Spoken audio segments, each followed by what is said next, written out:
তো গাইস তোমরা সব কেমন আছো? আশা করি অনেক ভালো আছো। আমি হচ্ছে 5 গ্রাম একটা ছোট্ট ব্লগার। তো আজকে আবারও যাচ্ছে টোলেক্স বঙ্গ টিমের সঙ্গে দেখা করতে। আরেকবার তো তোমরা দেখেছিলে টোলেক্স মেহবুব ভাইয়ের সঙ্গে দেখা হয়েছিল।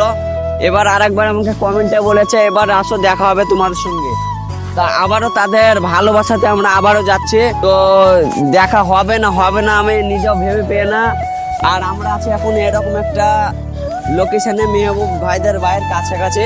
আর খানিকটু আগে আমরা লোহাপুর পার হয়ে এলাম। আমার কাছে আছে নবে ব্লগ, দেখতে পাচ্ছ ও কিন্তু ভিডিও শুট করছে আর আমি এদিকে ভিডিও শুট করছি। তা তো আমার ভিডিওটা পুরো ওয়াচ করতে থাকো, অনেক ভালো লাগবে। আর ভিডিওটা যারা আগেকার ভিডিওটা যারা এখনো দেখোনি তারা অবশ্যই দেখবে। ভিডিওটা অনেক ভাইরাল হয়েছে তোমাদের ভালোবাসাতে। তো এটাই বলেছিল। তো আমি আমার জেট 900টা নিয়ে যাচ্ছি এখন টোলেক্স বঙ্গ টিমের সঙ্গে দেখা করতে। তারপর আমি বাইকটা স্টার্ট দিয়ে এরকম পিক আপ মারতে লেগে গেলাম।